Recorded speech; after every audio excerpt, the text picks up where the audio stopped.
Hey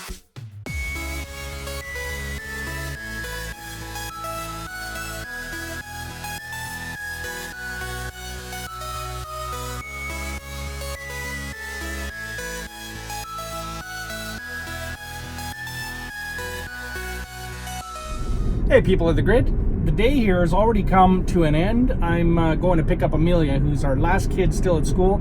She had some after school stuff she wanted to hang out for and catch, so she ended up being last. In other news, I made it to Cal Tire, which is my local tire store. I need winter tires for the Tesla Model S. This is the first time I'm ever going to have truly awesome winter tires. When we got the Tesla Model S, the only option that Tesla gave us was the winter Pirellis. So we ran the winter Pirellis. Actually, I didn't mind them at all. The thing I really liked about them is, you know, if you divide the numbers between the two sets, I had a summer set and a winter set and kind of equally used both. I ended up getting a wicked 77,000 kilometers and change on each set of tires so far. I ran the Pirellis, I loved them, they lasted forever, and that's what I really liked about them. Year one, they were epic. Year two, got a little more to be like a all-season tire. Year three, felt like they were, you know, low tread, all-season tire, and definitely time to replace. So going into year four, I have to replace them. And so I'm getting Hecapelitas going in next week, which is awesome. I've got a slow leak in the one tire in the back. I'm gonna have to limp along with that. I think I got a nail. So this is my summer set. I'll see what they say. I think I gotta toss these because they've got 77,000 kilometers on them. Probably shouldn't drive on them anymore, but it depends how much tread is left. So I have a new set of Arachnid rims with tires on them. I may end up using those instead of selling them. I was going to sell them. I think I still might because I could get a lot of money for them, hopefully, but we will see. New tires coming for the Tesla.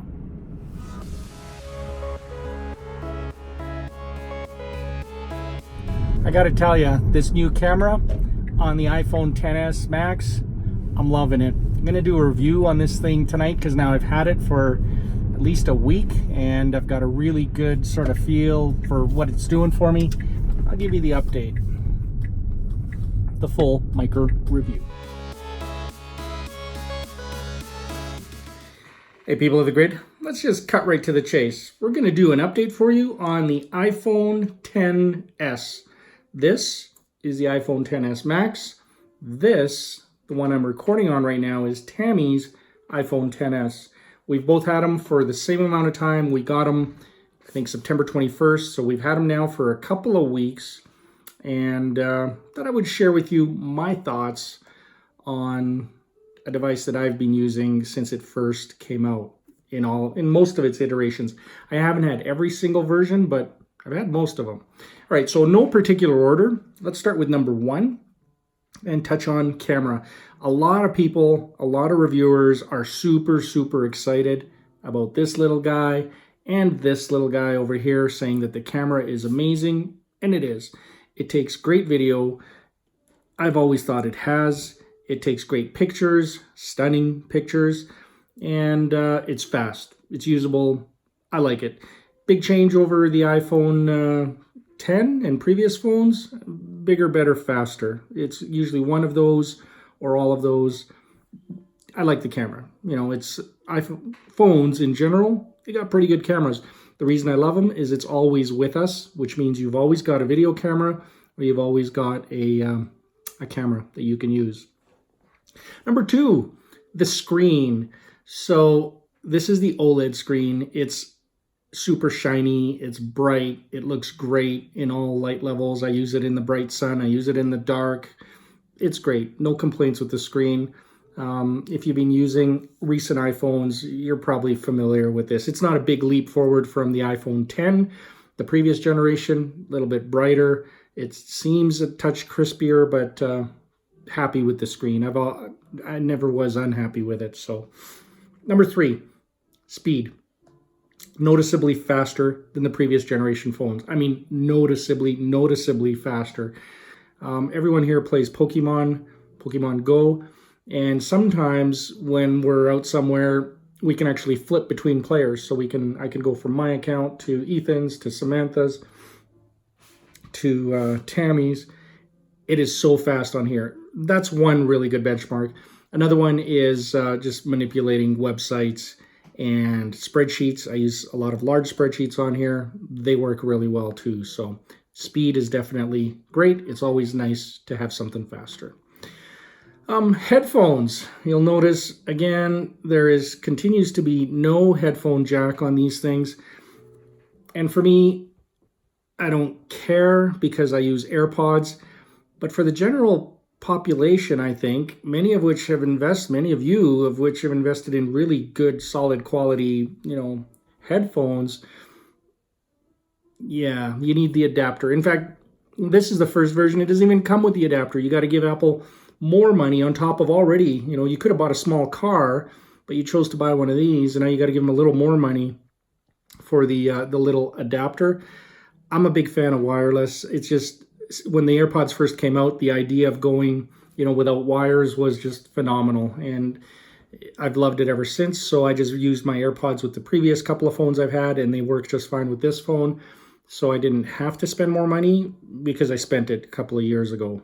So wireless headphones for me. For those of you that are used wired headphones, you're going to be upset with Apple. Battery. Apparently the battery is used better by iOS 12.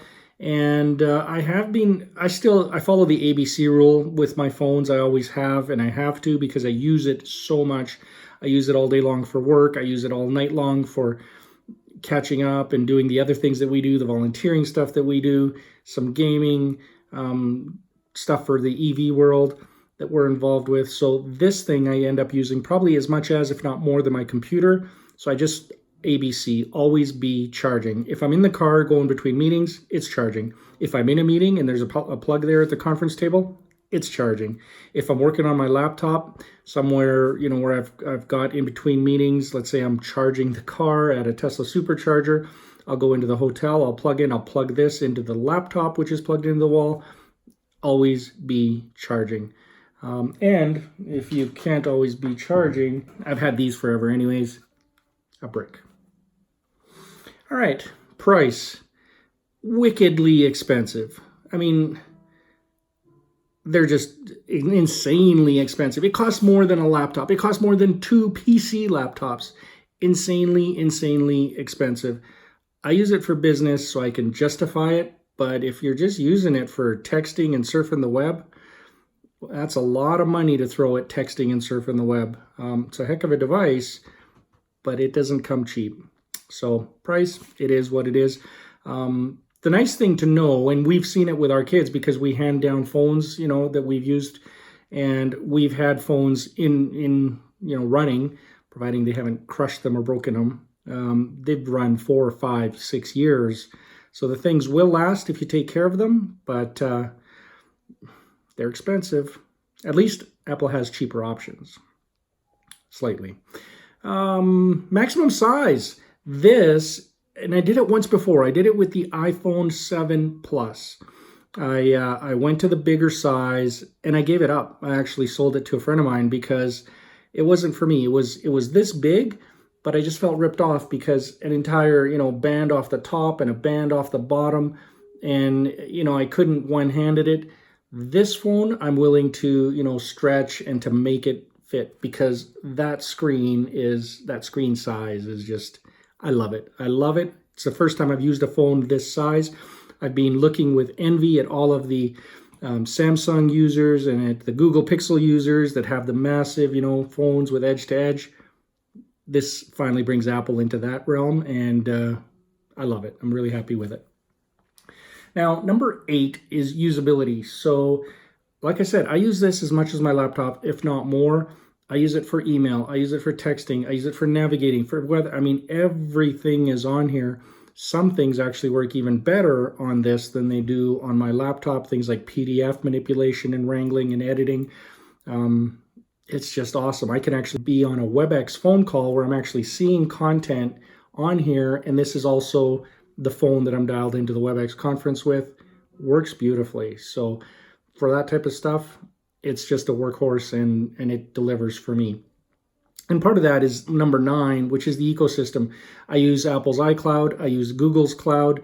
I use a whole bunch of cloud services that basically allow me to have files and manipulate files from different people in different places and then share them with different people in different places. And this is just an awesome, awesome way to do it. So that's my review on the iPhone XS Max. I give it two thumbs up. I love it. I've been super happy with it, and I'm going to stick with it, for as long as I can, I guess, unless something really comes out better. Comparisons. What is this thing missing, other than the things I mentioned, like and I don't want the headphone jack, but I know other people do, so it's not missing that for me. One thing this thing is missing is with this amount of horsepower, with this level of power in this device, I don't know why Apple has chosen not to do what Samsung is doing with DeX. What Samsung is doing with DeX is awesome. It's not perfect. It still has a ways to go, but it's awesome.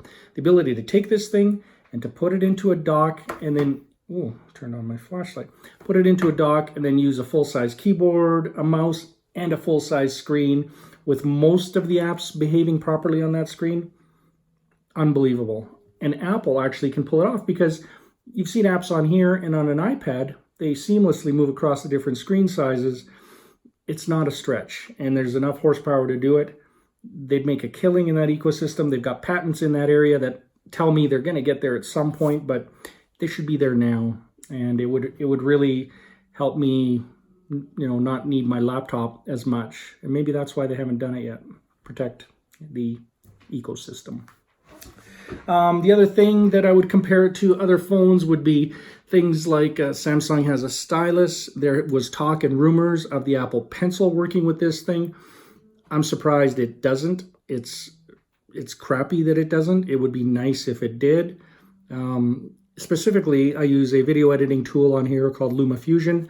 And even on the Max phone, my finger is still fairly giant. Having something that you could actually use with your hand out of the way would help you manipulate objects on the screen a lot easier. There's also like OmniGraffle where you can move around designs for networks and computers and rooms and whatnot. It's just easier to do with a pen, a stylus. So I'm sure it's coming. I'm sure they're just saving it for, what do we do next year? Oh, it works with a stylus now or a pencil. Yeah, love it. That's my quick review of the iPhone XS Max. If you have any questions, let me know. I love the Android phone too. By the way, a long time ago, I worked in the Linux community, worked at Red Hat, and what you all enjoy on the Android side is a big part of the efforts that were done by the Linux community. So it's nice to be a part of that too. I'm going to call it a night. I think we're going to go watch, because everybody's done their homework, we're going to go watch some good old-fashioned, old-school TV, Survivor. Some real mindless stuff. Yeah. Good night. Miker out.